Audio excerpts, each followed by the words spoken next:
Quantos centímetros está mais alto do crescimento da graça? Tem que crescer, hein? Estamos tratando, dentro do livro Ser de Deus e Seus Atributos, sobre a Santíssima Trindade. Hoje, pela graça e misericórdia do Senhor, nós estamos finalizando. Foi um tema bem longo, foi quase 2 meses que nós estamos tratando sobre a Santíssima Trindade. Claro que ainda muito a ser estudado, mas não nos compete entrar nesse grau de especificidade. Tá? Semana passada nós falamos sobre a divindade, falamos que as 3 pessoas, nós falamos sobre as 3 pessoas sendo estudadas separadamente. Iniciamos falando sobre a figura de Deus, ao qual em todo o Antigo Testamento e Novo Testamento aparece a referência dele. Nós passamos muito por cima.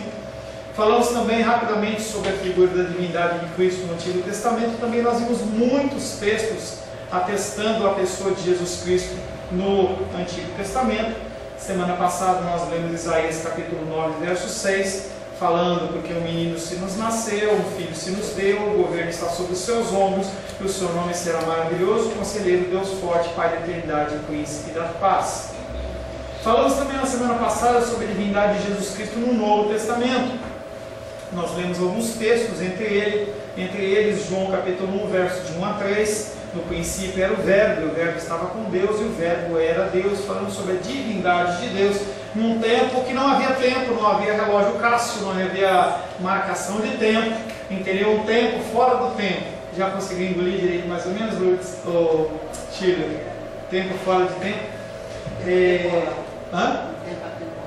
Tempo atemporal. Tá? Esse Jesus que ele sempre foi Deus. E aí nós começamos a falar sobre algumas evidências da divindade de Jesus Cristo. Falamos dos títulos que ele recebe, citamos alguns entre muitos. Tá? Falamos de que ele é chamado de Senhor em várias passagens. Ele é o Senhor.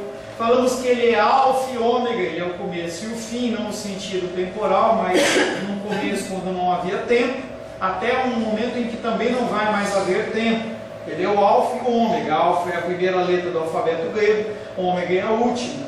Falamos que ele é um rei justo e juiz. Em João capítulo 9, ele não veio para julgar. Ele, como a primeira vinda, ele não veio para julgar, mas ele veio para trazer vida e vida em abundância, convencer as pessoas do pecado. Mas na segunda vinda dele vai ser uma vinda de juiz. Foi delegado a ele, por Deus Pai, a figura divina de juiz. Nós lemos Jeremias 23:5 dizendo sobre este juiz que o próprio Deus iria levantar: eis que vem dias, diz o Senhor, em que levantaria Davi um renovo justo, e rei que reinará e agirá sabiamente, e executará o juízo e a justiça na terra. Tudo o que foi escondido vai ser colocado para fora. Tudo que é feito de uma maneira escondida, todos vão ver. Um exemplo bem legal é o exemplo da figura de Davi. Davi, eu acho que é Davi. Em que ele adultera com Batseba quando confrontado com Natã. Entendeu? Ele se arrepende, tá? Mas a palavra de Deus vinha que a espada nunca se afastaria, a contenda nunca se afastaria. E aí a gente vê mais para frente o filho de Davi expulsando Davi da casa dele. E aí aquele homem, entendeu, que era o filho dele, executa uma coisa que era abominável dentro da palavra de Deus. Estava lendo Levítico hoje, tá? Em que fala sobre a abominação de você manter relação sexual com uma esposa, não a mãe, sua mãe, mas a esposa do seu pai. E aquele rei tinha muitas mulheres, muitas esposas, e o filho dele teve relação sexual com todas. Isso na luz do dia. Falamos também que ele tem o título de soberano. Só Deus é soberano, e ele é soberano. Em Atos capítulo 4, verso 24, nós lemos: ouvindo isso, unânimes levantaram a voz a Deus e disseram: Tu, soberano Senhor, que fizeste o céu, a terra e o mar e tudo que neles há, se referindo à figura de Jesus Cristo. Também na semana passada falamos sobre a personalidade do Espírito Santo. Nós achamos por bem pararmos um pouco e falarmos mais uma vez que o Espírito Santo ele não é uma força, ele não é uma entidade, não é algo, não, ele é uma pessoa. Tá? E aí nós falamos que ele convence as pessoas, não apenas através de argumentos, como a palavra, mas também ele nos constrange no nosso coração. Em certas situações nós ficamos constrangidos. Todo dia mesmo eu estava comentando comigo, eu tinha que resolver um negócio ali, me senti constrangido. Esse constrangimento, esse convencimento vem do próprio Deus, através da figura do Espírito Santo. Ele é aquele que guia a verdade, ele guia as pessoas à verdade. Vou falar hoje à noite também. Um bom pastor, ele é um pastor que guia as pessoas não para a prosperidade, não para a felicidade, não para isso, não para aquilo, mas apenas, única e exclusivamente para Jesus Cristo. Esse que é o bom pastor. Nós começamos hoje João capítulo 10 e o tema dele é o bom pastor. E aí nós vamos ver a comparação entre aquele que é o mau pastor, aquele que veio para matar, roubar e destruir. Eu vou falar isso um monte de vezes para tirar da sua cabeça. Aquele que veio para matar, roubar e destruir não é o diabo, mas é o mau pastor. Aquela parábola está falando do mau pastor, não está falando do diabo. Roubar, matar e destruir, em João capítulo 10, não quer falar do diabo, e sim do mau pastor. Pessoas como eu, que exercem o ministério, mas que fazem de uma maneira errada e dirigem as pessoas para outras coisas que não seja Cristo. Fez isso o mau pastor. É o que nós vamos falar a partir de hoje. O Espírito Santo, ele é aquele que guia as pessoas para a verdade, para o convencimento. Então você lê as Escrituras, você ouve uma ministração da palavra, ouve um louvor, ouve alguma forma de manifestação de Deus para a sua vida e você muda, você se transforma. Ele consola pessoas. Falamos sobre enterro, falamos sobre funeral. E aí eu estava vendo interessante um vídeo ontem que eu nunca tinha visto. Um enterro cristão. E aí eu já tinha visto as pessoas cantando, as pessoas se consolando umas outras. Mas acho que era no norte, lá para o Edilene, lá no Maranhão. A mulher, a viúva, dançando com o filho, assim, né? Uma música lá típica da região. Era salvo, ela estava feliz, apesar da tristeza no coração dela. Do ente querido ter falecido, ela sabia que ele estava salvo, que ela ia reencontrá-lo. Então era motivo de festa. Algo que os americanos entendem muito bem, talvez não pratiquem, mas eles acabam fazendo aquelas festas de comida, que para nós é muito estranho, né? As pessoas terem aquele tipo de comemoração quando o morto morre. Vi uma série essa semana que quando um morto morre na família, o morto morre. O vivo morre. Quando o vivo morre, claquete. Quando uma pessoa morre, entendeu? E ela é judaica, então tem um tempo de 7 dias em que você vela, não o morto. É como se fosse um tempo especial em que você rememora as situações, tal. É um tempo, isso é bíblico. Tá? E aí eles fazem aquilo, a gente estava vendo uma série em que eles estavam fazendo isso. O Espírito Santo é aquele que traz o consolo. Quando a gente quer que a criança pare de chorar, o bebê, o que a gente faz? Chupeta na boca. Para nós que não podemos pegar chupeta na boca, de Deus, através do Espírito Santo, ele nos consola. Tá? E falamos também que o Espírito Santo ele tem sentimentos. No módulo passado, antes do intervalo, eu falei sobre a tristeza de Deus quando nós não crescemos na graça. Isso é entristecer o Espírito Santo. Eu vou falar, Espírito Santo, você não presta. Ele vai ficar, você falou de mim. Não é isso. É quando nós não agimos conforme as instruções dele. Falamos também que o Espírito Santo, como pessoa, inspira pessoas. Ele inspira pessoas. Quando nós lemos as Escrituras, nós vemos homens falando em nome de Deus através do Espírito Santo. A Bíblia de Gênesis capítulo 1 até Apocalipse capítulo 23?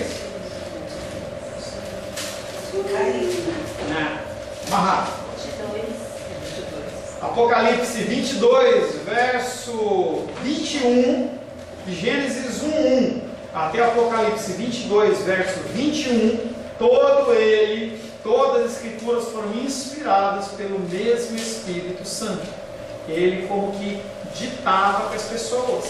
que elas escreviam, não ipsis literis, mas o contexto ele era, tanto que a gente vê os evangelhos, todos eles inspirados pelo Espírito Santo, e cada um tem um tipo de enfoque. Tá? Então todas as escrituras elas foram inspiradas pelo Espírito Santo. As minhas boas atitudes, os meus bons pensamentos, a minha atitude de oração, de leitura da palavra, de busca do Senhor, tudo isso vem do Espírito Santo. Tá? E aí, finalizando esse tema de trindade, nós podemos falar agora da divindade. Além de ver que ele é uma pessoa, também é divindade. Há um texto apenas nas Escrituras que afirmam que o Espírito Santo ele é Deus. Rosângela, Atos capítulo 5, versos 3 e 4. Atos capítulo 5, versos 3 e 4. É o único versículo que fala claramente, sem ser nada implícito. Atos capítulo 5, versos 3 e 4. Então disse Pedro: Ananias, por que encheu Satanás teu coração para que mentisses ao Espírito Santo, reservando parte do valor do campo? Conservando, porventura não seria teu? E vendido não estaria em teu poder? Como, pois, assentaste no coração este desígnio, não mentisse aos homens, mas a Deus. E esse é o único versículo, que a história a igreja primitiva, a igreja após morte e ressurreição de Cristo, estava aguardando a vinda de Cristo rapidamente. E aí eu tenho duas casas, eu estou vendo que o irmão Cláudio não tem onde morar, eu pego uma casa, vendo para ele poder morar, para ele poder comer. E as pessoas elas começaram a desenvolver uma comunhão, porque viam que a vinda de Cristo estava próxima. Ananias e Safira, que eram pessoas aparentemente bem financeiramente, decidiram vender um terreno. Foram lá e venderam um terreno, sei lá, 500 mil reais. Venderam o terreno. Aí Ananias chegou para Safira olhou para Ananias e falou assim: vamos fazer algo para as pessoas falarem que a gente é legal também? Isso é paráfrase, claro, entendeu? Vamos! Então a gente vai lá e fala assim: ó, a gente vendeu por 250, mas a gente fica com 250 de reserva. Vai que Jesus não volta. Vai que a gente quer dar uma voltinha lá em Cafarnaum e tal. Então vamos deixar guardado.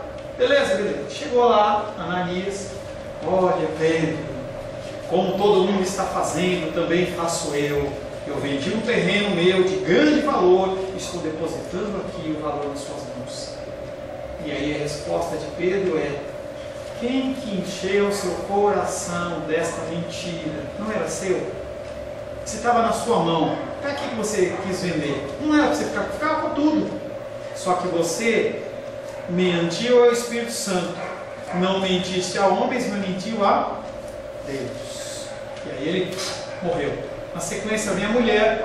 Pedro quis dar uma chance para a mulher. Depois ela falou assim: não foi bem assim não, mas sabe como é que é, né? O marido tal, ele brigou comigo e tinha que ser assim. Não, é mesmo jeito. Morreu também. Evidências da divindade do Espírito Santo, não de uma maneira tão clara. O Espírito recebe um nome divino, o mesmo título divino, Senhor, que o Pai e o Filho recebem nas Escrituras, também é concedido ao Espírito Santo. 2 Coríntios, capítulo 3, versos 17 e 18. Irmão Cláudio, o senhor está meio com o braço cruzado, lê por gentileza. 2 Coríntios, capítulo 3, verso 17 e 18.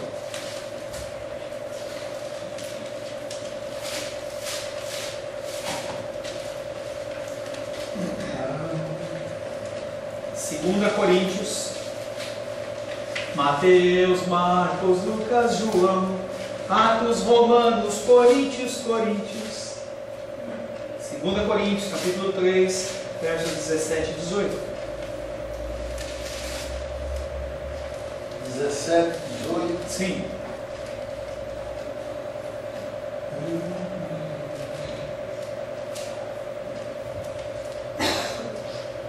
Ora, o Senhor é Espírito, e onde está o Espírito do Senhor, aí há liberdade. Mas todos nós, com a cara de descoberto, com a cara descoberta, refletindo como um espelho a glória do Senhor.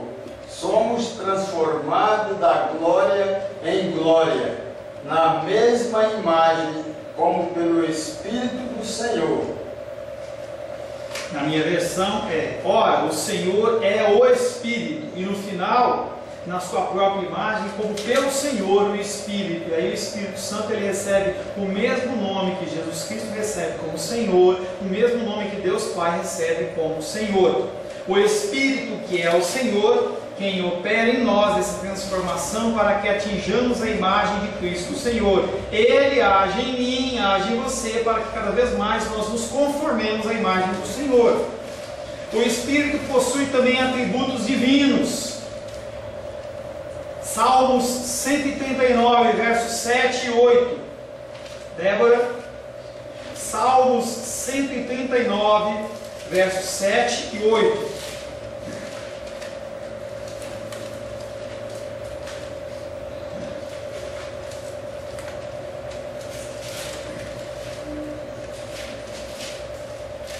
Para onde me ausentarei do teu espírito? Para onde fugirei do teu face? Se suba aos céus, lá estás.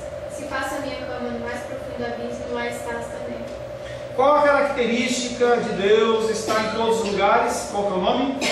Onipresença. Onipresença. O que está se falando aqui é que o Espírito ele é onipresente, uma característica de Deus. 1 Coríntios capítulo 2, versos 10 e 11. Cláudia, por gentileza. 1 Coríntios capítulo 2, versos 10 e 11.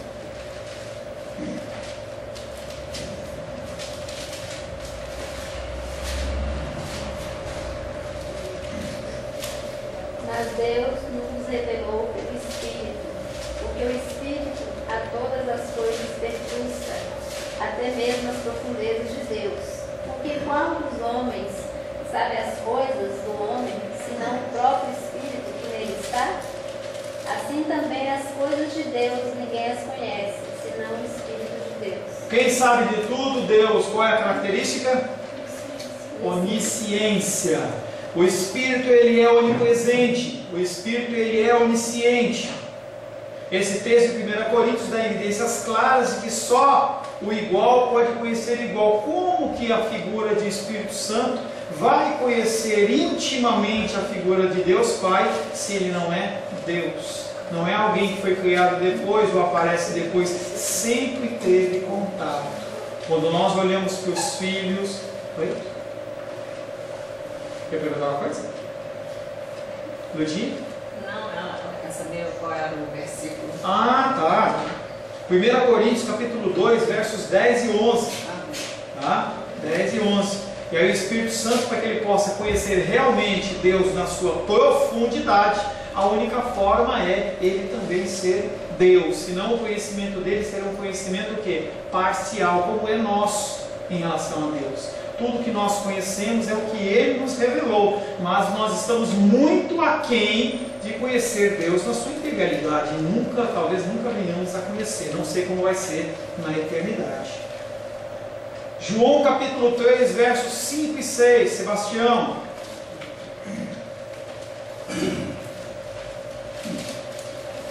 João 3, 5 e 6.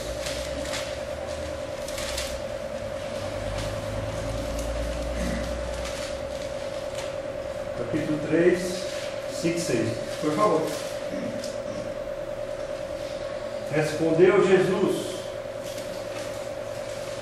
em verdade te digo, quem não nascer da água e do Espírito, não pode entrar no reino de Deus. O que é nascido da carne é carne, o que é nascido do Espírito é Espírito. Onipresença, onisciência, e também o Espírito é aquele que comunica vida aos pecadores. Aqueles que estavam mortos passam a viver. Ser nascido do Espírito é a mesma coisa que ser nascido de Deus. Portanto, a passagem acima indica claramente que o Espírito Santo ele é Deus, porque ele concede vida. Ele concede vida. O Espírito não somente é o doador da vida aos pecadores, mas ele trabalha nessas pessoas que agora estão vivificadas até que elas estejam completamente santificadas. Você nasceu em Cristo, seu espírito foi renovado, você tem acesso a Deus, passa a ter acesso a Deus. Até então você não tinha acesso a Deus, e aí o Senhor ele começa todo um processo de transformação. Dia após dia, situação após situação, leitura após leitura, culto após culto, você vai cada vez sendo amoldado à figura de Jesus Cristo. É tarefa da divindade, mas cabe com mais... o Espírito não somente é o doador da vida, mas ele também trabalha, e essa santificação, ela também parte do Espírito Santo. 1 Pedro, capítulo 1, verso 1 e 2, Lourdinha, por gentileza. Lá no fim, 1 Pedro, capítulo 1, verso 1 e 2. Pedro, João. Juntas Apocalipse de João. 1 Pedro, capítulo 1, verso 1 e 2. Pedro, apóstolo de Jesus Cristo, aos estrangeiros dispersos no ponto Galáxia, Capadócia, Ásia e Bitínia, eleitos segundo a presciência de Deus Pai, em santificação do Espírito, para a obediência e aspersão do sangue de Jesus Cristo. Graça e paz sejam múltiplas.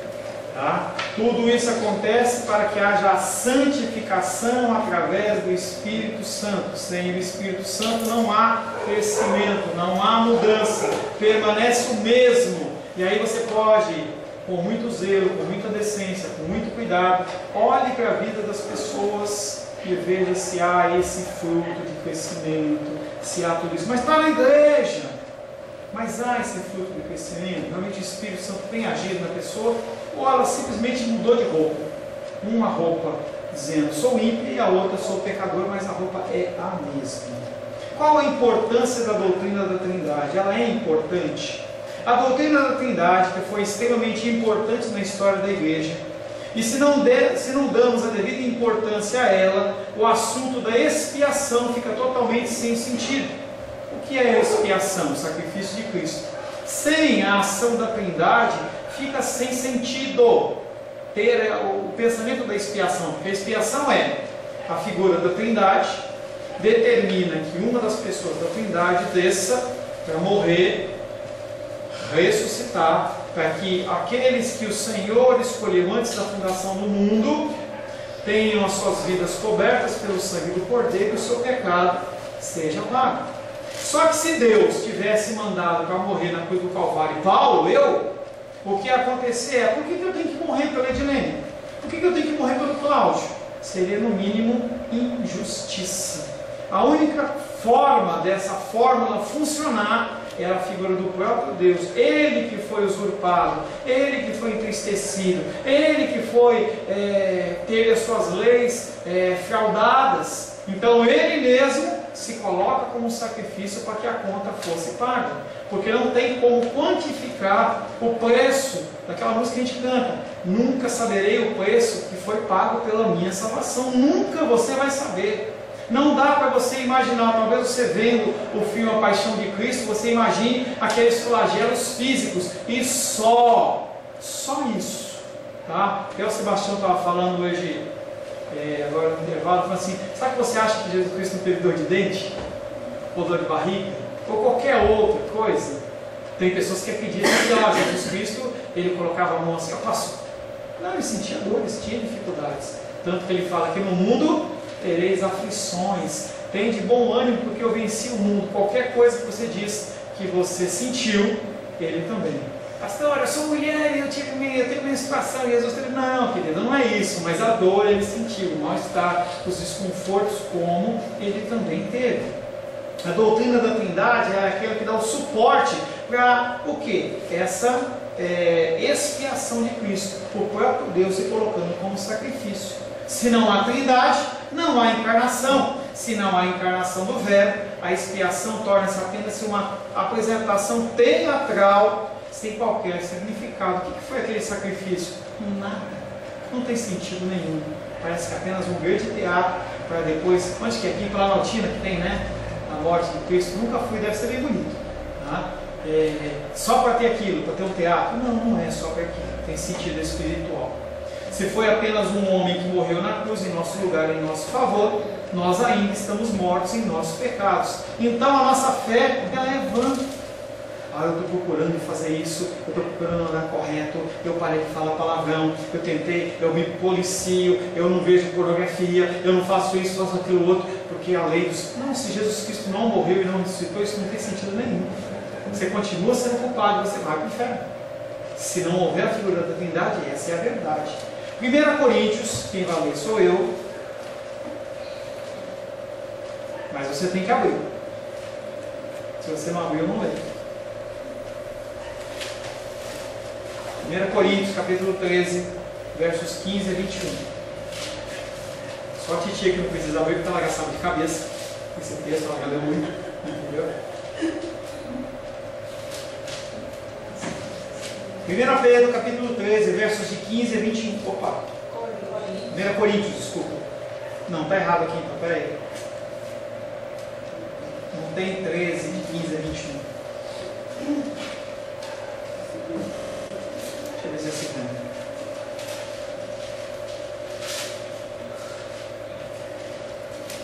Também não é. Também não é. Peraí.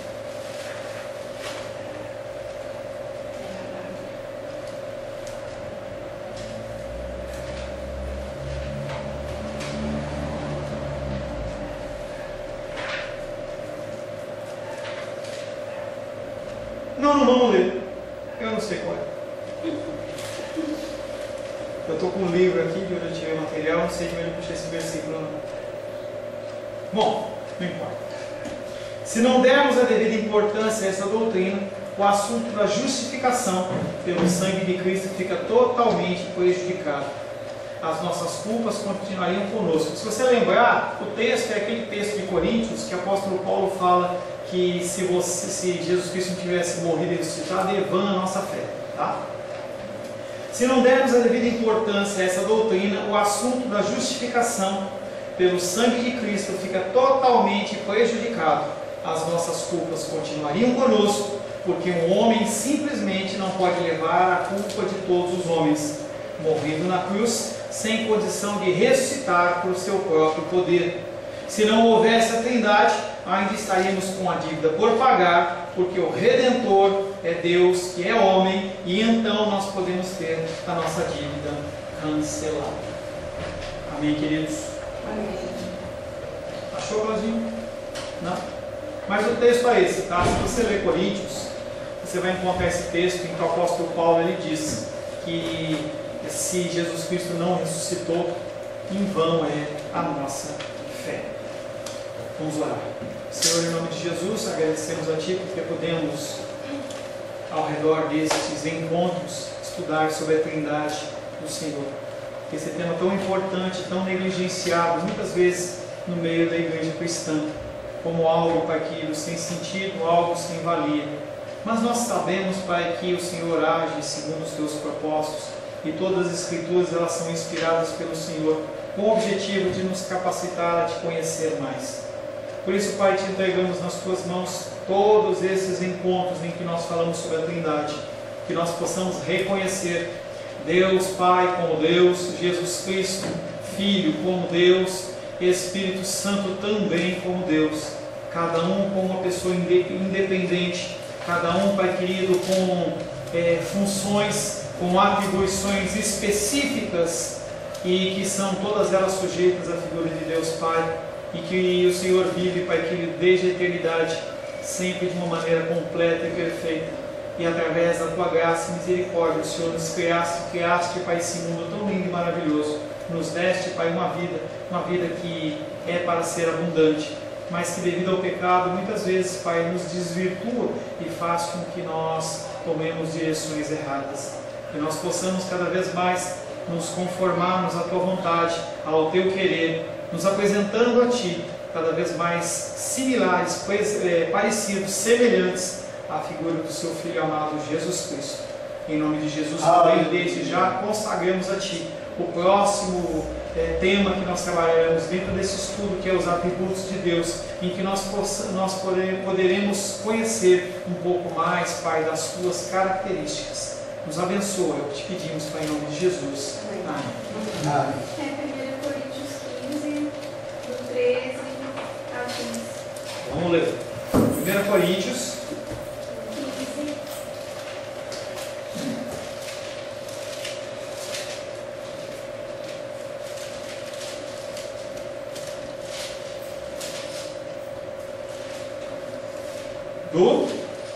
Pode ser do 12 até o 15. 12.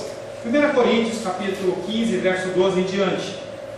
Ora, se é corrente pregar-se que Cristo ressuscitou dentre os mortos, como, pois, afirmam alguns dentre vós que não há ressurreição de mortos? Esses eram os saduceus. Tá?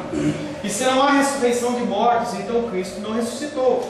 E se Cristo não ressuscitou, é vã a vossa pregação e vã a vossa fé. E somos tidos por falsas testemunhas de Deus, porque temos afirmado, asseverado contra Deus que Ele ressuscitou a Cristo, o qual Ele não ressuscitou, se é certo que os mortos não ressuscitam.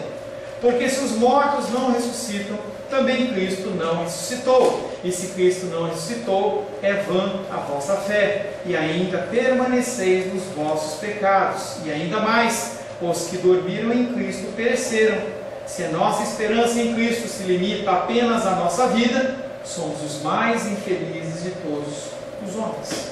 Glórias a Deus que Jesus Cristo ressuscitou. Amém? Glória a Deus.